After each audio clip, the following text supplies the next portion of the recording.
দাবি দেওয়া, আন্দোলন এইসব এখন বার্নিং ইস্যু।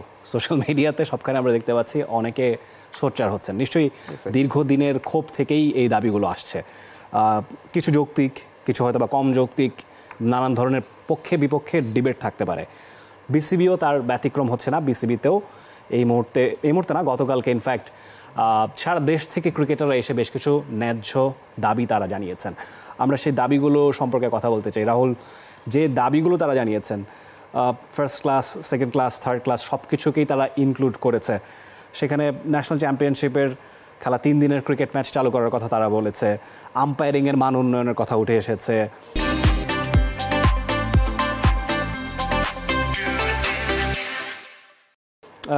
প্রত্যেকটা জেলায় ওয়ানডে টি-20 লিগ, প্র্যাকটিস ফ্যাসিলিটি, এসব তো আসলে একটা দেশের ক্রিকেট কাঠামোর কি বলবো একেবারে ম্যান্ডেটরি এলিমেন্টস। এর বাইরে তো আপনি যেতে পারবেন না। এই জিনিসগুলো এনশিওর করা অবশ্যই বোর্ডের দায়িত্ব। এখন বিগত 10, 12, 15 বছরে কী হয়েছে, অনেক কিছুই হয়েছে আমরা জানি, ইতিবাচক নেতিবাচক অনেক কিছুই ঘটেছে।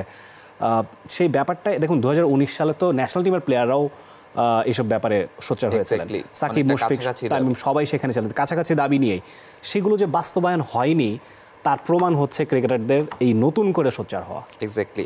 আপনি যেটা বলছিলেন যে এটা আসলে স্ট্রাকচারই থাকার কথা ছিল, এবং আজকে গতকালকে ক্রিকেটারদের যে এই যে দেশের লোকাল ক্রিকেটারদের যারা আসলে বাংলাদেশের ক্রিকেটটাকে বাঁচিয়ে রাখেন, যারা আসলে দেশের ক্রিকেটের মূল ভিত্তিটা, তাদের যে এই যে এখানে এসে এভাবে অবস্থান নিয়ে মানুষের দৃষ্টি আকর্ষণ করে এই যে দাবিগুলো করতে হচ্ছে, এইটাই আমি মনে করি দেশের ক্রিকেটের জন্য লজ্জার।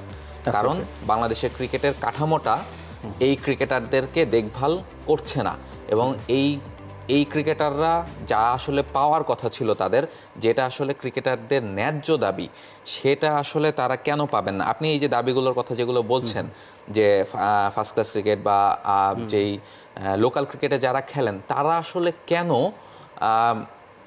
বিসিবির আওতায় থাকবেন না? তারা যদি আজকে ইনজুর্ড হন, একটা প্লেয়ার যদি ইনজুর হয় আজকে, তারা আসলে কেন, তাদের দায়িত্ব কেন বিসিবি নেবে না? ইনফ্যাক্ট তাদের এখানে একটা দাবি আছে যে রেজিস্টার্ড কোনো ক্রিকেটার চোটে পড়লে বোর্ড চিকিৎসার দায়িত্ব নিতে হবে, তারা সেটা জানাচ্ছে।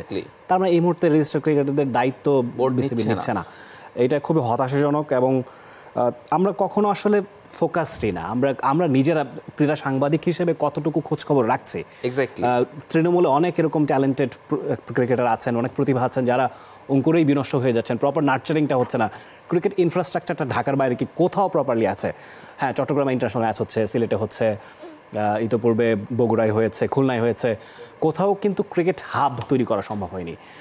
হ্যাঁ, বোর্ড এখন ইনিশিয়েটিভ নিচ্ছে। নতুন যে নবনির্বাচিত বোর্ড প্রেসিডেন্ট ফারুক আহমেদ, তার নেতৃত্বে অনেক শাফলিং হচ্ছে। আমরা আশাবাদী হতে পারি যে দ্রুততম সময়ে ক্রিকেটারদের এই ন্যায্য দাবিগুলো মেনে নেওয়া হবে। এবং নাজমুল আবেদিন ফাহিম, বোর্ড ডিরেক্টর, তিনি কিন্তু অ্যাড্রেস করেছেন যে আমার আপনার ভালোর কথা না, বরং ক্রিকেটের জন্য কোনটা ভালো হবে সেটাতে ফোকাস হবে। ভেরি ইন্টারেস্টিং, এবং রাইটফুলি সেইড। আসলে এরকমই হওয়া উচিত বাংলাদেশের ক্রিকেট কাঠামো। এবং সবচেয়ে আরেকটা যেটা ইম্পর্টেন্ট ব্যাপার, সেটা হচ্ছে যে আপনি যেটা বলছিলেন যে ঢাকার বাইরে থেকে প্লেয়ার আসা কঠিন এই মুহূর্তে। প্লেয়ার যারা আসছে, আপনি যদি দেখেন গত 4-5 বছরে ন্যাশনাল টিমে যারা এসেছেন, যারা ইন্টারন্যাশনাল ক্রিকেট খেলছেন, তারা আপনি দেখবেন যে আন্ডার-19, আন্ডার-17 খেলে বা এইচপি থেকে এই শুধুমাত্র বিসিবির যে রুটটা, সেই রুটটা ধরে এসেছেন। এর বাইরেও তো ক্রিকেটের আরও অনেক রুট থাকার কথা ছিল। একটা ছেলে যে ফার্স্ট ডিভিশন খেলে কিংবা ফার্স্ট ক্লাস ক্রিকেট খেলে, ঢাকা লিগ খেলে, এনসিএল খেলে উঠে আসবে, সেখান থেকে আমরা কজন প্লেয়ার গত 5 বছরে পেয়েছি? আমরা বিপিএল থেকে কজন প্লেয়ার পেয়েছি? ফলে এই ব্যাপারগুলোতে আমাদের মনে হয় যে আমরা যখন প্লেয়ার ইন্টারন্যাশনাল ক্রিকেটের জন্য চাই, আমরা অবশ্যই আন্ডার-19 থেকে, এইচ টিম থেকে, বিসিবির কাঠামো থেকে প্লেয়ার আসবে, কিন্তু বাকি ক্রিকেটারদের যদি আপনি আউটসাইডার মনে করেন, তাদেরকে যদি আপনি দূরে ঠেলে দিতে চান, আমার মনে হয় না ইন্টারন্যাশনাল ক্রিকেটে আমরা যেই জায়গাটা আছি সেখান থেকে পরের স্টেপে যাওয়া সম্ভব। For more updates, subscribe to our YouTube channel and click on the bell icon. Follow us on Facebook and Instagram. Download T-Sports app to enjoy exciting games and highlights. Visit tsports.com.